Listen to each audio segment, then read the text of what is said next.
कोटड़िजी मां सिंधियाना news network के reporter Mohammad Ramzan उजण मूजिब कोटड़िजी भरसार नाले वारी समाजी तंजीम हिदायत जुमाणी वेलफेयर ट्रस्ट पारां 2 रोज़ा मुफ़्त मेडिकल कैंप में हज़ारे मुतासिर मरीज़न के मुफ़्त चकास करे मुफ़्त दवाऊं फराहम कयूं पयूं वञनि। खैरपुर ज़िले जे नाले वारी समाजी तंजीम हिदायत जुमाणी वेलफेयर ट्रस्ट नूर मेमोरियल फातिमा फाउंडेशन लाहौर के ताउन सां कोटड़िजी के इलाइक़े खैरपुर शुगर मिल नारो ढोरो में 2 रोज़ा मुफ़्त मेडिकल कैंप क़ाइमु कई वई आहे, जंहिंमें लाहौर जे मशहूरु डॉक्टर ज़िया, डॉक्टर आकिब अशरफ, औरतुनि जे माहिर डॉक्टरियाणी अंजुम एजाज़,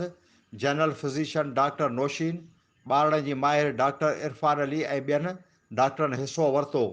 डॉक्टरनि पारां खैरपुर, टनो मस्ती, कोटड़िजी, गंबट ऐं ॿियनि इलाइक़नि खां आयल हज़ारे मुतासिर मरीज़नि खे मुफ़्त चकास करे मलेरिया, शुगर समेत मुख़्तलिफ़ टेस्टूं करे खेनि दवाऊं फराहम कयूं पयूं वञनि, जॾहिं त आयल मरीज़नि खे पकल खाधो ऐं खुराक जा पैकेट पिण ॾिना पिया वञनि, जंहिंमें मर्दनि सां गॾु औरतुनि ऐं मासूम ॿारनि जो रेशो तमामु घणो आहे। उन सिलसिले में खैरपुर शुगर मिल जे डायरेक्टर अहमद अली जुमाणी मीडिया सां ॻाल्हाईंदे चयो त बरसातुनि में पूरी सिंध मुतासिर थी आहे, पर सभ खां वधीक खैरपुर ज़िलो आहे, जंहिंमें फ़सुल मुकमल तबाह थी विया आहिनि, ॻोठ जा ॻोठ पट पइजी विया आहिनि। मुतासिर ख़ानदान खुलियल आसमान हेठि वेठल आहिनि, पर अहिड़नि मरहलनि में जुमाणी ख़ानदान हमेशह ॾुखे वक़्त में इलाइक़े जे माण्हुनि खे अकेलो न आहे छॾियो। मोहम्मद मुबीन जुमाणी जी कोशिशि रही आहे त फ्री मेडिकल कैंपूं लॻायूं वञनि त जीअं